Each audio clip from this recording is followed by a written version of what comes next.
Hello and welcome to Firstpost Live, where we bring you the day's top 4 stories from across the world. Hi, I'm Gursheen Galan, live from the Firstpost studios. Let's begin with the headlines.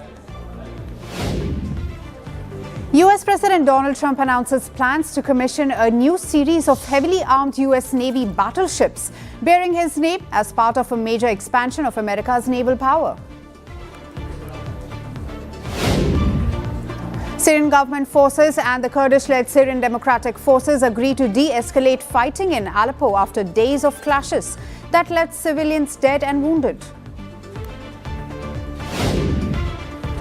India commits $450 million in humanitarian aid to Sri Lanka as the island struggles to recover from Cyclone Ditwa, the deadliest natural disaster in its history, which killed over 640 people. Gold hits a fresh record and edges closer to the $4,500 mark as rising US-Venezuela tensions drive investors towards safe haven assets, with silver also touching an all-time high. And North Korean leader Kim Jong-un tours newly opened hotels in the Samjeon tourist zone, appearing with his daughter as he highlights economic progress ahead of a major party congress.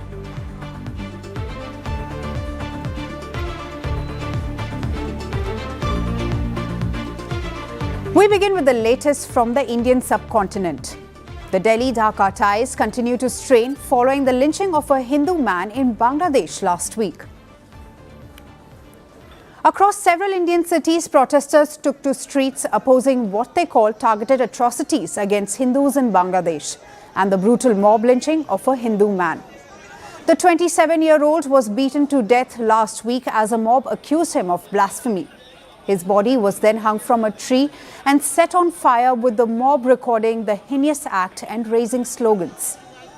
Demonstrations were held in the diplomatic enclave in New Delhi, where the Bangladesh High Commission in New Delhi is located, prompting heightened security deployment around Bangladeshi diplomatic premises. In the northern Jammu city, a group of High Court lawyers also raised slogans against Hindu persecution in Bangladesh and calling for the security of minority community. Meanwhile, prior to these protests, Dhaka summoned Indian High Commissioner. The country's interim government also suspended all consular and visa services across missions in India. A notice was put up outside the Bangladesh High Commission in New Delhi, announcing the temporary suspension of the visa services. The move has effectively frozen people-to-people travel from Bangladesh to India, impacting business, tourism, medical visits and academic exchange. India, however, has taken a sharply different approach. Despite the volatile security situation in Bangladesh, New Delhi has continued visa services, barring just one place in Chittagong. Indian High Commissioner Pranay Verma personally visited the Indian Visa Application Centre in Dhaka. Indian visa centres remain functional in Dhaka and 3 other cities, with a large number of applicants seeking medical treatment in India. This is most unfortunate. Bangladesh has done it as a tit-for-tat reason, because it wants to be seen as responding to what India has done. But what we have to understand is that India did it because of security concerns, and which is the right thing to do. And in the case of Bangladesh High Commission, there was no security reason. There was an allegation by Bangladesh Foreign Secretary or Chief Advisor saying that, the Bangladesh High Commission was under threat and all that. That's not exactly correct. The backdrop to this diplomatic standoff is a deepening crisis inside Bangladesh. Violence has continued unabated since the killing of a controversial leader, Osman Hadi, and the shooting of another youth leader yesterday. Meanwhile, Bangladesh's interim chief advisor Mohammad Yunus has been engaging intentional actors. Yunus held a phone conversation with US Special Envoy for South and Central Asia, during which recent events in Bangladesh were discussed. Yunus reiterated his promise to hold general elections on February 12, even as he warned of alleged sabotage attempts by supporters of the ousted Awami League. India has formally raised concerns over minority safety and threats to diplomatic missions, summoning Bangladesh's envoy and urging Dhaka to act decisively against extremist elements. New Delhi has called for swift justice in the lynching of Dipu Chandra Das and stressed that law and order is the responsibility of the Bangladeshi state. Yunus was appointed as Bangladesh's leader after Sheikh Hasina was ousted in 2024. Since then, he has faced one political storm after the other. As events continue to unfold, India has made its position clear. Minority safety and regional stability cannot be compromised, and that responsibility squarely rests with Dhaka. Our next story is about latest developments from the Thailand-Cambodia conflict. Both countries seem to be taking steps to end deadly border clashes. After weeks of fierce fighting that has killed at least 23 people in Thailand and 21 in Cambodia and displaced nearly 1 million, Thailand and Cambodia have agreed to hold high-level talks to negotiate a ceasefire. Cambodia's defense ministry sent a letter requesting the meeting be held in the Malaysian capital Kuala Lumpur, stressing that a safe and neutral setting was necessary for meaningful talks. Malaysia, which chairs the ASEAN regional group, agreed to host the discussions. Speaking from Phnom Penh on Tuesday, Cambodia's defense ministry called on Thailand to immediately end all military actions, stressing that Cambodia remains fully committed to upholding the ceasefire agreement signed in Kuala Lumpur in October. Cambodia urged that Thailand immediately stop all hostile activity and withdraw its force from Cambodia in territorial integrity and avoid acts of incursion and aggression that threaten peace and stability in the region as a whole. Cambodia reaffirmed its firm commitment to respect and strictly abide by the terms of the ceasefire and the joint declaration on the peace agreement between Cambodia and Thailand, acting with the utmost goodwill and responsibility. Thailand also says any ceasefire must be backed by clear terms and a detailed implementation plan, and that both sides should quote-unquote thrash out a ceasefire with firm commitment to respect it. The meeting is scheduled, and this is proposed by the Cambodian side, on the 24th of December. So we'll be working towards, and this time, let's thrash out the details, make sure that the ceasefire reflects the situation on the ground, and the ceasefire is one that really holds, and both sides are going to fully respect the ceasefire. Now, according to Thailand, the talks will cover implementation plans, including demining operations in conflict zones. Thailand's foreign minister stressed that a ceasefire cannot be declared without clear details and mutual agreements on how to maintain it. And these were clearly newly planted landmines. It was confirmed by the ASEAN observer team, and under the Ottawa Convention on Anti-Personnel Landmines, you cannot. You have to remove existing ones, and you definitely cannot plant new ones. So for us, it was a clear violation of what we agreed in Kuala Lumpur, the joint declaration. And yet we have not received any acceptance of responsibility from the Cambodian side. And then the situation exacerbated further. But even as diplomatic efforts gather momentum, the reality on the ground tells a different story. On Monday, new clashes broke out as regional foreign ministers met in Malaysia to discuss steps to de-escalate the conflict. But Cambodia accused Thailand of launching airstrikes using F-16 fighter jets and firing munitions into border provinces, including areas near civilian settlements, prompting a question that even as talks are announced and ceasefires are promised, violence on the ground keeps returning.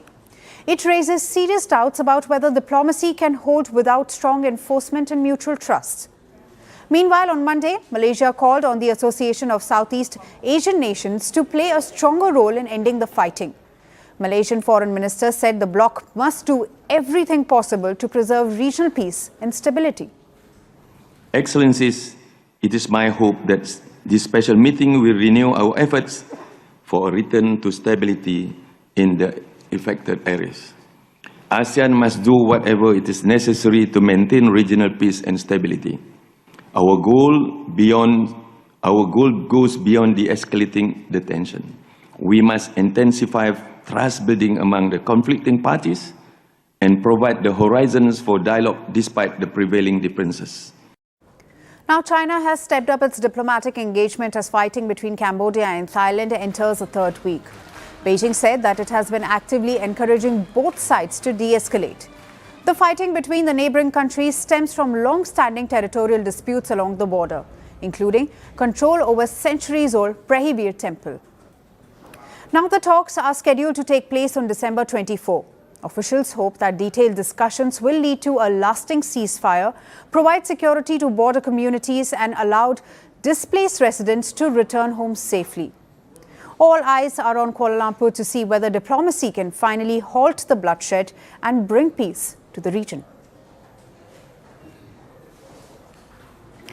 Moving on to the West. The war of words between the United States and Venezuela has turned sharper, louder and far more dangerous.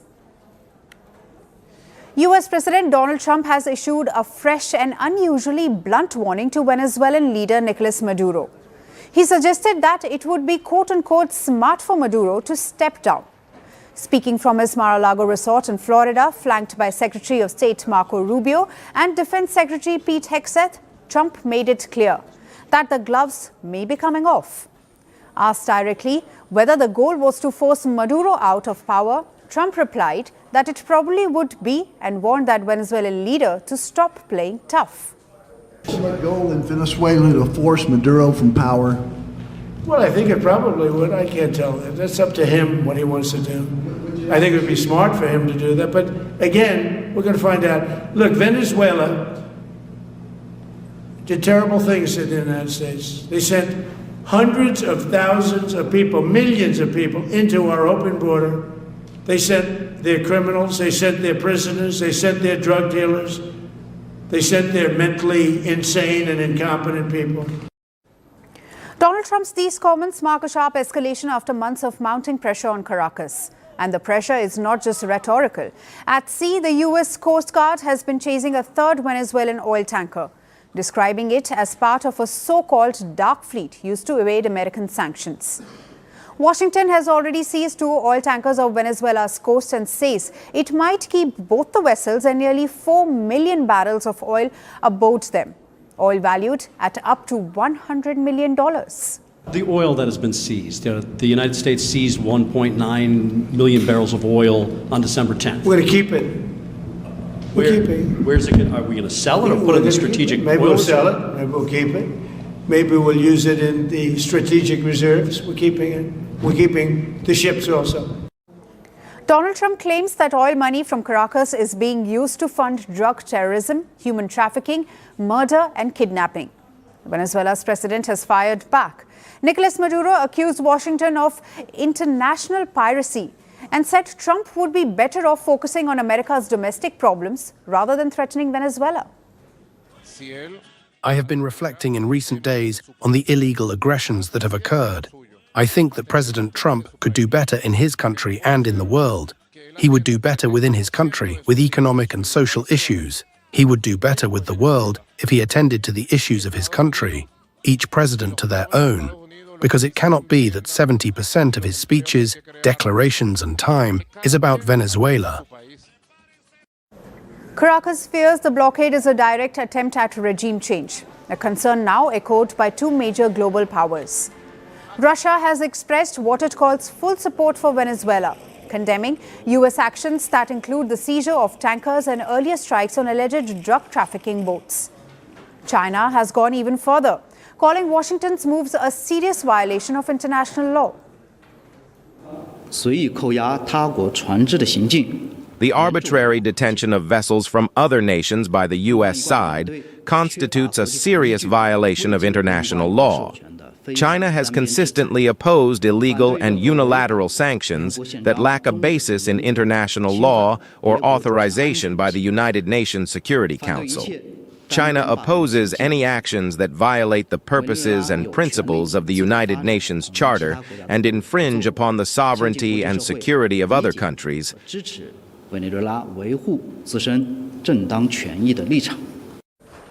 Behind the geopolitical showdown lies a fragile economy on the brink. Venezuela has trapped in prolonged collapse marked by hyperinflation, extreme poverty and mass emigration. Its currency is nearly worthless, and oil, heavily sanctioned oil, remains its lifeline.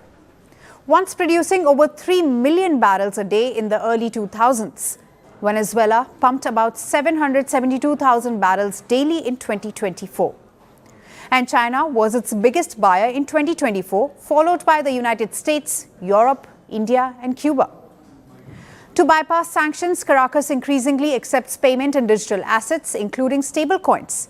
But analysts warn that a sustained blockade could scare off shipping companies, drive up freight costs and choke Venezuela's already gasping economy.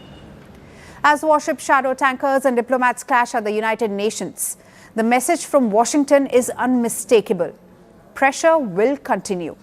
Whether this campaign forces changes in Caracas or pushes the crisis into even more dangerous territory is a question the world may soon have to confront.